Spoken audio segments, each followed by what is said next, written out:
Hey, what's going on, guys? Alex here with TFL, and that is the all-new 2025 Volkswagen ID.Buzz. Probably the most anticipated car this year, at least one of the ones I've been looking forward to the most. It's just so unique, and it's finally here. So we're gonna get this out on the road in San Francisco, see what the ID.Buzz is all about. Let's jump in, take it for a ride, check it out.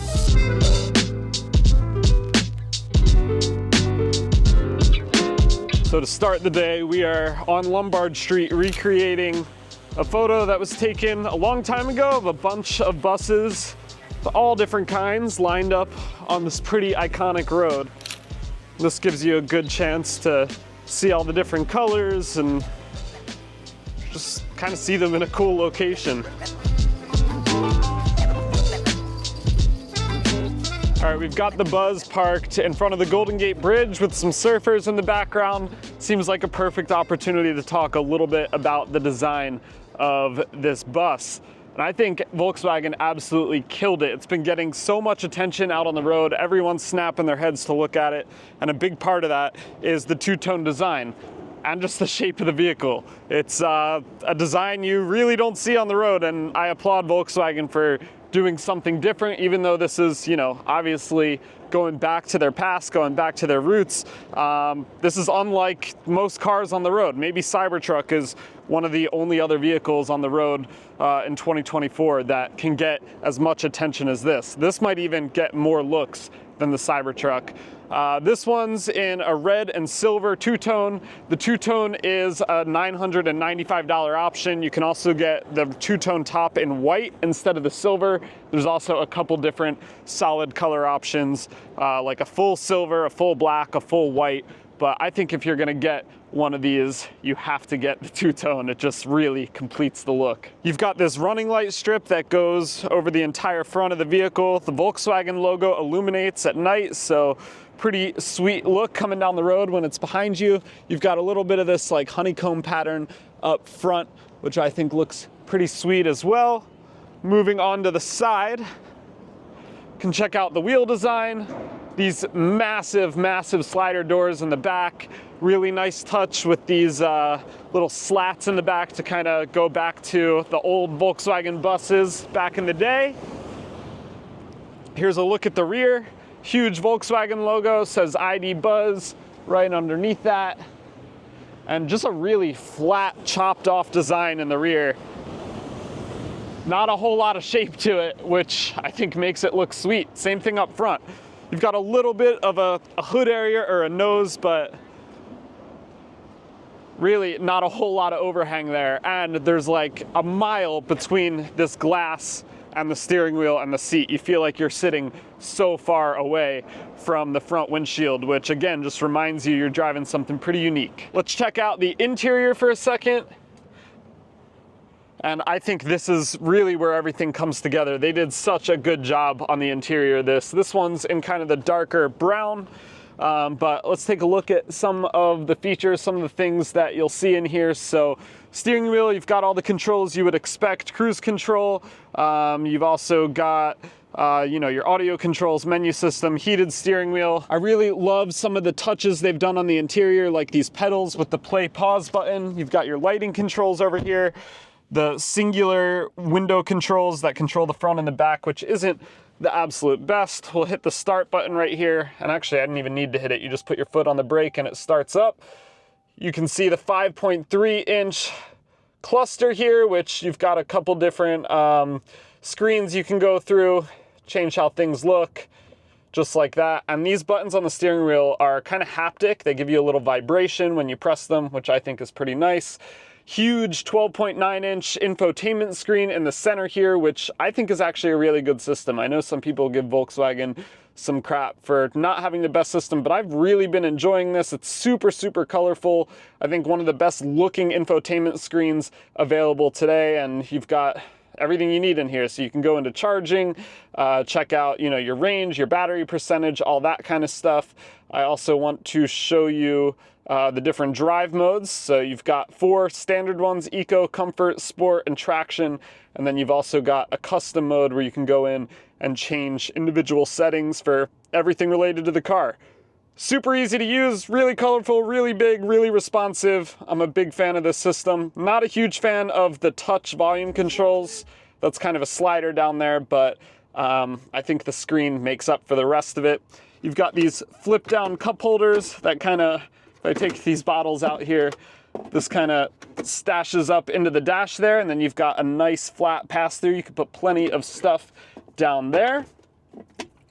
You've got buttons to control the rear doors, so I'll pop the driver's side open in the rear so we can go check that out in a second.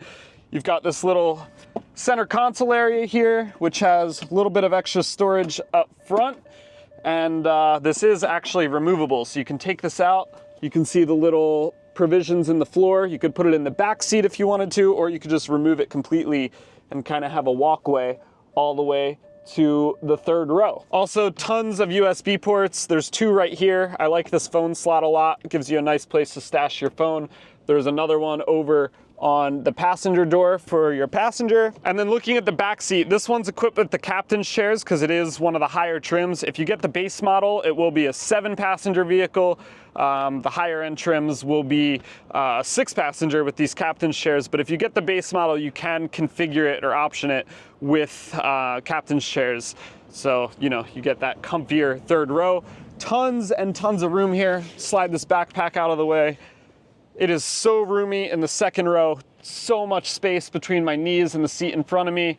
Heated seat controls right there. You've got the Harman Kardon sound system. And I gotta show you these really funky windows. They do open, but it's just kind of this front portion here slides back and out of the way. So the whole glass portion doesn't actually move. It's just this little window, but that was one of my complaints when we drove the Eurospec version, is the windows didn't go down in the back at all. So now at least rear passengers can get a little bit of airflow. And then if we check out the third row, really impressive amounts of room back here too. I didn't move this seat at all. It's kind of set up where most people would have it, and I have so much knee room, way more than in most 3-row vehicles. So not many vehicles you get into and you could honestly say that the third row is built for adults. This one, I would have no problem taking a long road trip in this third row back here. I want to check out the trunk.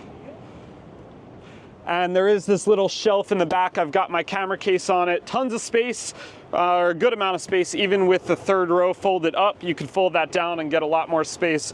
And then they've got some storage bins under here to keep some stuff out of the way. Little 12-volt charger in the back so you can power some stuff, maybe if you're camping or using this as an adventure vehicle. Still some USB-C ports in the rear. There's 8 USB-C ports around this vehicle, which is super impressive. I'm always complaining that there's not enough USB ports, and this has got tons of them. Also, here in the US, we don't get a cargo version like you can see on some of them in Europe. Europe gets a cargo and a passenger van, but we do have the ability to fold the seats completely flat, and they get pretty out of the way. You can pull that center console out too, that's kind of in the center right now. And yeah, you've got plenty of room to load up all kinds of stuff, but still a passenger vehicle. It'd be sweet if we got the cargo version here in the States, but we don't. Also, not much of a front trunk. You do have a little bit of an opening here to access things like the windshield washer fluid and some other serviceable items, but you're not gonna see much storage up in the front of the ID.Buzz. There's obviously not a lot of space up here.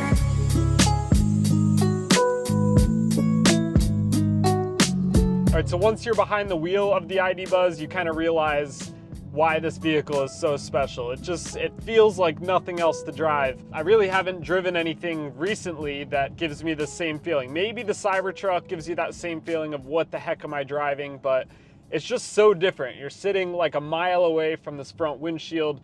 You sit up really high. It almost feels truck-like in the position you take over other cars. It's got like basically no overhang in the front. All the overhang is pretty much in the interior space. So once you're behind the wheel, yeah, it's a pretty crazy driving experience, and you know, it's just unique, which is what this whole vehicle is about. I don't think a ton of people are buying this because it makes the most sense for their lives, or you know, it has the best range or the best specs or the most power. People are buying this because of the feeling it's going to give you behind the wheel, and the feeling it gives you when you park and get out of it and look back at it. So that's a huge part of the driving experience. It's just the smile it puts on your face and realizing how funky this vehicle is. It is really comfortable. I'm liking these seats a lot. You've got captain's chairs with armrests on either side, so even though this kind of door sill armrest is pretty high up, these armrests on the seat are in a pretty natural position, and I really don't have many complaints about driving this vehicle around on public roads. We did a pretty good mix of city driving, a little bit of canyon, a little bit of highway, and there's no area where it felt like it was kind of out of place. I think parking it's going to be pretty easy, even in some tight spots, because like I said, this vehicle looks a lot bigger than it actually is. And inside, it's plenty roomy. There's tons of space between me and the passenger seat, plenty of space in the second and third rows, and you've got all the driver assistance stuff you would come to expect from a brand new EV in 2024 or 2025. So, you know, it's got lane keep assist, it's got emergency braking systems, it's got pretty much everything you would want. I really like the design of this cluster in front of the driver. I think it's in a good spot and gives you all the info you need, easy to glance at, and it's not overloaded, it's not huge. I think Volkswagen's kind of killing it with that. And there's also a heads-up display, so that's projecting out on the windshield. I can see the speed limit, I can see some navigation stuff. Speaking of navigation stuff, one of the coolest interior bits of this car is this little blue light bar that extends on the top of the dash. And when you put your turn signals on, it kind of flashes and moves across in this smooth, silky way, showing you that your signals are on. But it also links up to the navigation system. So as you're approaching your next turn, it will kind of remind you audibly like every other navigation system, but there's also this little visual indicator on the dash in front of the infotainment screen that kind of shows you should be making a turn soon, and that's a really nice touch. There's also all kinds of customizable interior lighting, custom drive modes, so you can really dial this thing in exactly how you want it. But yeah, it's really nice to drive, doesn't roll around a whole lot for being a big, heavy van basically. And, you know, it's got good power. It's really nice to drive. The main part of the driving experience, though, is driving something that's as wacky and as weird as this, because that's why you're going to want to go out and buy one of these, is the smile it brings to your face, the smile it brings to everyone else's face that you pass, and it's just different, and you gotta applaud Volkswagen for that. Also, I know I touched on the Cybertruck briefly because that's one of the other vehicles I've driven recently that gives you that wild driving experience where you just, you know you're in something special. But I gotta say, this compared to the Cybertruck, you can see out of this so much better. That's one of my biggest complaints with the Cybertruck, is with such a crazy exterior design, it's really hard to see out of it. Visibility's not great. Visibility out of this is really awesome. You've got a nice big windshield here that's at a pretty good angle. I love these sort of A-pillar windows in front of me right here. Big, tall, and wide side windows, so seeing out of this is no problem, and it makes it really easy to drive. A couple more things to note about the driving experience. I just flipped it into sport mode. I'm gonna punch the gas, and it doesn't snap your neck, but it moves a lot quicker than I thought it would just looking at it. Power is really good. And one thing that surprised me a little bit with the driving is the regen. I've got a little graph in front of me that shows how much power I'm using versus how much power is going back into the battery. And I see it pop into the regen side quite a bit. So, you know, visually I can see that it's putting power back into this battery pack, but doesn't slow you down a whole lot. So you're still having to use the brakes. It feels a little more like a gas car than an EV in terms of letting off the throttle and getting onto the brakes.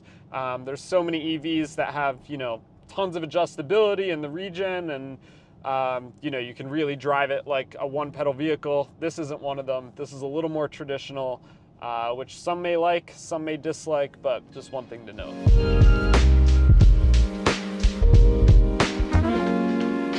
Also, I gotta give a huge thanks to our friend Scott at O'Sullivan Law and Rider Justice. He's been making a lot of the videos we do possible lately, and he's sponsoring our ID.Buzz series. So we've got some really cool stuff planned for the ID.Buzz that we're actually buying, the one that TFL's buying, and that's all brought to you by Scott. So if you're ever in an accident, whether that's 2 wheels or 4, make sure you call Scott first, and his info is in the description of this video. All right, let's talk about some specs of this ID.Buzz. It is built on the MEB platform, which is shared with the ID.4 and the Audi Q4 e-tron. So you're gonna get a 91 kilowatt hour battery pack no matter which variant you get. There is an all-wheel drive version and a rear-wheel drive version.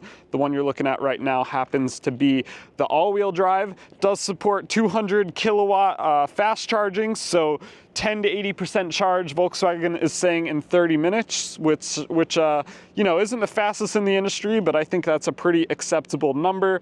Does also support level 2 AC charging at 11 kilowatts for more of your at-home charging. Let's talk about power numbers. This all-wheel drive version makes 335 horsepower. The rear-wheel drive, you do lose out on a little bit of power. It goes down to 282 horsepower.